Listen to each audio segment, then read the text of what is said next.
ఒక ప్రొడ్యూసర్ గారు మాట్లాడారు, ఇంకో ప్రొడ్యూసర్ గారి గురించి మీరు మాట్లాడండి. ఆవిడ ఇంట్లో ట్రీట్ చేసినట్టుగానే మిమ్మల్ని సెట్లో ట్రీట్ చేశారా? నేను కొంచెం సెట్లో దూరంగా ఉండేవాడిని. అంటే మాకు బేసిక్గా భయం, దూరంగా ఉన్నారు ఇప్పుడు ఉన్నట్టు. అంటే సెట్లో ఇంకా మేమందరం కామ్గా ఉండేవాళ్ళం, ఇంకా కంట్రోల్ అక్కడ ఉండేది. సో మేమందరం ఏం మాట్లాడడానికి కూడా ఛాన్స్ లేదు. So she use to take the call and everything. Okay, you were just actors. Vishnu గారు అంతేనండి. ఏమండి మీరు మాట్లాడండి. లాస్ట్ టైం ఇంటర్వ్యూ చూసి చాలా మంది మీకు మీ ఆవిడంటే చాలా భయం అనుకున్నారంట.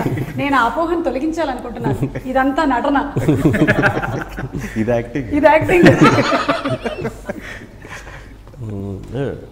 ఏం కావాలన్నీ వాళ్ళు అరేంజ్ చేసేవారు. సో వెళ్ళి యాక్ట్ చేసి వచ్చేది. Cinema music director Sai Karthik గారు కూడా మంచి మెలోడియస్ సాంగ్స్ ఇచ్చారు. సాంగ్స్ కూడా చాలా క్యాచీగా ఉన్నాయి, సిచ్యువేషన్ని మూవ్ చేసే విధంగా ఉన్నాయి all the songs. And re recording కూడా చాలా బాగుందండి. Would you like to say something about songs అన్నీ? నాకు తెలిసి సాయి గారు ఆల్బమ్స్కి దీనికి చాలా డిఫరెన్స్ ఉంది.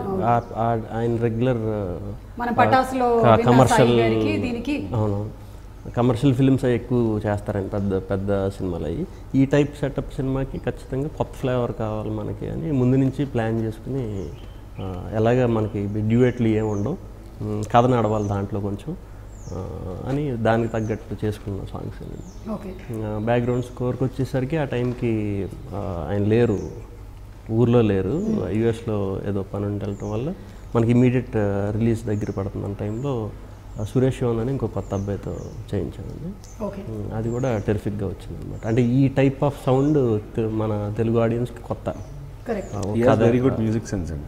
అవునా? హీ కెన్ జడ్జ్ సాంగ్స్ కానీ. సో మీ ఇన్వాల్వ్మెంట్ కూడా ఉండిందండి music కంపోజిషన్స్లో?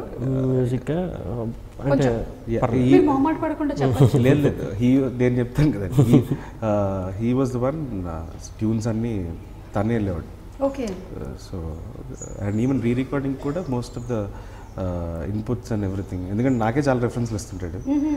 So he has very good sense, sound sense కానీ అదంతా. సో ఫ్యూచర్లో డైరెక్షన్ వైపు ఏమైనా? యాక్చువల్లీ అక్కడి నుంచే ఇటు వచ్చి డైరెక్షన్ 2 ఇంకా మళ్ళీ అటు వెళ్తున్నారా? వెళ్ళిపోతే 2017లో మళ్ళీ కాదు, మా producer dates direction budget dates వాళ్ళు.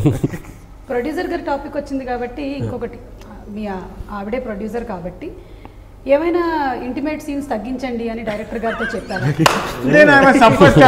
నా డ్యూయెట్లు లేవంటే ఏంటి డ్యూయెట్లు లేవా, ఏదో చెప్తున్నాడు ఇష్టం అని చెప్పేసి. అలా ఏం లేదండి. సెట్ అందరూ ఎలాంటి సీన్లు ఏమైనా ఉన్నప్పుడు మొత్తం సెట్ బాయ్ గారి నుంచి మొత్తం అందరూ అసిస్టెంట్లు వీళ్ళందరూ కూడా, మేడం మీరు ఒకసారి అక్కడికి వెళ్ళిపోండి అని తీసిపోయారు. ఇదంతా మీరే చెప్పించారు? లేదు లేదు, వాళ్ళకి వాళ్ళు ఇన్వాల్వ్ అయిపోయి ఫీల్ అవుతారేమో. ముందు జాగ్రత్తగా అక్కడ టిఫిన్ అరేంజ్ చేశాను, లేకపోతే వాళ్ళు ఎవరో పిలుస్తున్నారు అని చెప్పి కొంచెం ఇలా చూసేవారు. ఏంటి అంటే మేడం వెళ్ళిపోయారండి. ఓకే. తర్వాత చూసిన తర్వాత ఆవిడ రెస్పాన్స్ ఏంటి?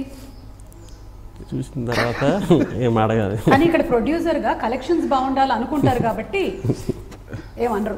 అదే మీరు వేరే ప్రొడ్యూసర్ సినిమాలో కనుక ఇలా చేస్తుంటే ఏమైనా వచ్చి ఉండేది రెస్పాన్స్.